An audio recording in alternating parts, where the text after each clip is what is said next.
Here we are in Manhattan, getting ready for today's final Premier League match of the season. I'm going to be watching here in New York City, and just going to be heading over now to the Long Acre Bar near Times Square.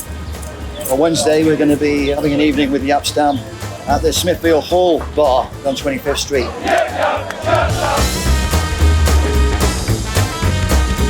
So here we are in Times Square, one of the most popular tourist destinations here in New York City. And just a few meters away, down 47th Street, we've got one of the most popular sports bars in New York City. It's called the Long Acre Bar. It's co-owned by our good friend Pete Holland. And Pete set this up a few years ago now, but he came over to America and set up the original Manchester United Supporters Club of the USA here in New York City back in 1992. And as a shrine to Manchester United, but also as a sports bar which is frequented by many sports fans here in this sports mad city of New York. It's the Long Acre Bar, and as you can see, the Long Acre Bar is only a few steps away from the tourist spot of Times Square.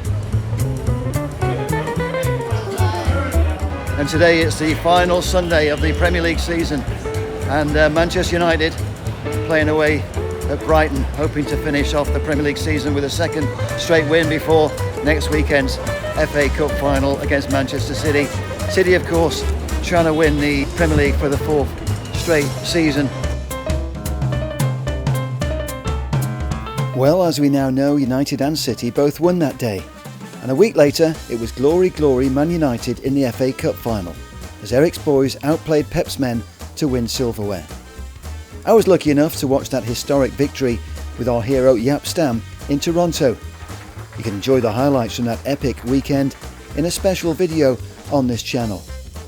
Meantime, to wrap up this short film, I want to give you a tour of the Long Acre Bar, a popular haunt for Manchester United players and fans alike, as well as an impressive range of entertainers, Broadway stars and sporting heroes.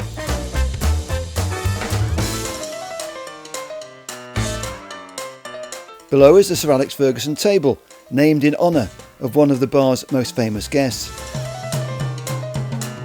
The Long Acre is packed with memorabilia.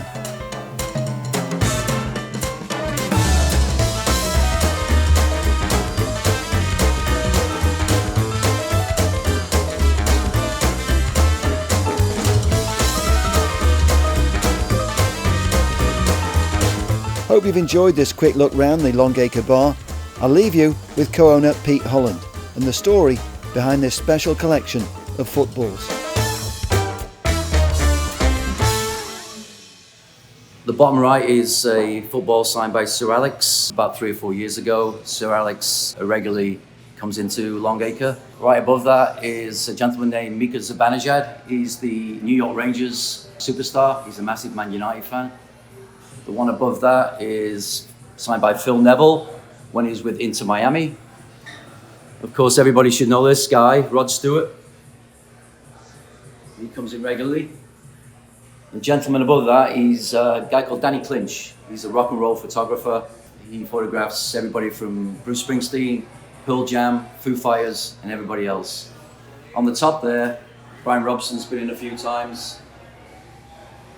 To the left of Brian's ball is David Beckham. David was out on Long Island where I lived, and I got invited to an event, and David signed that for us. Right below that is 3 Hall of Famers for the New York Rangers.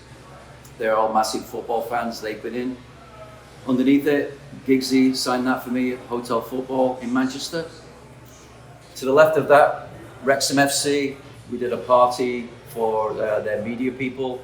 One of their owners came in to Long Acre, Rob McElhaney. Above that is a good friend of mine, Werner Roth. He was the captain of the New York Cosmos. He roomed with Pelé.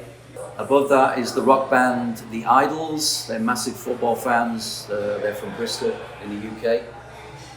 On the top left, Mick Phelan was in to watch Man United and Burnley. Below that, Wayne Rooney was in a couple of times when he was the manager coach of DC United. And below that, Gary Bailey's been in a few times. Gary's a media guy. He lives down in Boca Raton in Florida.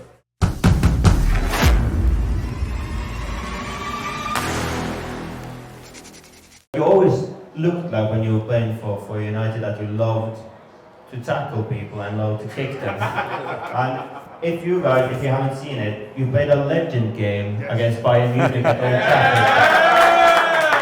If you haven't seen it, look it up on YouTube. Because you look if that's the game that you need to remember, it's very bad, isn't it?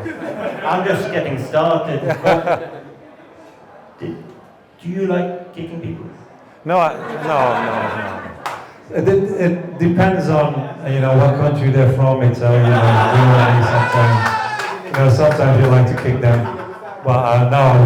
It's not about when you go and play as a defender that you're all about kicking people. A lot of people have got the impression when they see me, okay, this guy likes to kick some butt, or he wants to kill people on the pitch. But that's not the issue. Sometimes when there's a situation and you need to use your ability to tackle, or you need to use your weight or your physique, then you put a tackle in, and when you then put that tackle in, you want to do it with a nice fashion as well. And we always said, and my dad always told me, or you get the ball or you get the man. It's always one of the two. So if I didn't win that ball, then you just take the player. So which is always good. So he can't score, is it? That's how you need to think. But your path to Manchester United wasn't the easiest. From amateur football, and then all of a sudden the most expensive defender in the world. Yeah. Could you take us through that journey? The year I joined United, and I've said it before, I was the most expensive defender. The season before that, my agent already came and he already brought the news that United was interested. And then more or less I fucked him off a little bit, but that was a difficult decision. But the thing is that you need to develop as a player, you need to develop as a person before you need to make that big step to a different league, different culture, grow in a family somewhere else, and to show yourself. So the year after that, when I joined, it was a long period before PSV finally, gave the right answer to say, okay, you can go. And United needed to pay a lot of money for me at that time. I think it was £11 million, more or less, that amount. Now you can only buy a left leg of a certain player for that. But that's how it goes. Times are changing. But at that time, I was the most expensive defender in the world. We needed to play in '98 the World Cup at that time as well in France. So you already notice that there's more interest for myself at that time as well. The press is always there after the games, before games. They want to talk to you. They want to talk about United. They want to talk about this amount of money. Afterwards, when you play the game, they're looking at every specific thing that you've done in a game. If you made a mistake or a wrong tackle or something else, then they put the emphasis on that as well. And then you're already feeling that pressure is not building yet, but you're feeling a little bit different, because people are looking different at you as a player, and also sometimes as a person at that time as well. So then when you're joining United, I joined, our oldest daughter Lisa was born at that time as well, after the World Cup, and in between joining United within 10 days. So I was there for the birth. A couple of days after, I needed to go to Norway. We played a couple of games over there in pre-season, and then got back as well, and then the season started. And then before that we had the Charity Shield, and then playing the Charity Shield against Arsenal was not an easy game. I thought pre-season for myself was quite okay when I played. When we needed to go into this game, Charity Shield, we played Arsenal, a team of very good players at that time as well.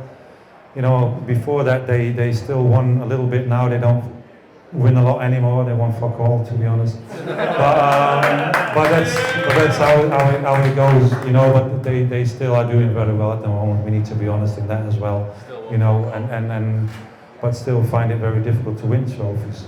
But at that time they had also a very good team, and going into this game, I thought I was ready for it. But then when you go and play a team like that with the individuals, what they're having, the quality of play, the physique as well, the intensity of the game that you're facing at that time as well, it was a big shock for myself, because then you get exposed in certain areas.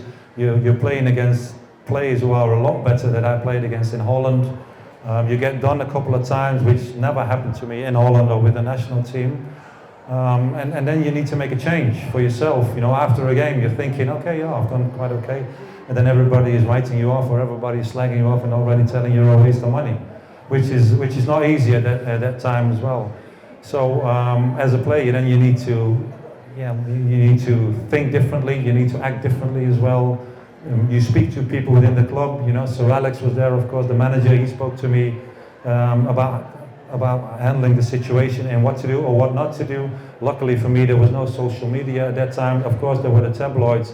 The tabloids, of course, the headlines and everything, they make it very difficult for you when you read all these papers, because your self-confidence straight away goes down, and then you don't want to come out of your bed anymore the next day in the morning. But it makes it hard. Your self-belief goes away a little bit as well, especially when you do it a couple of games in a row, and I think that counts for everybody.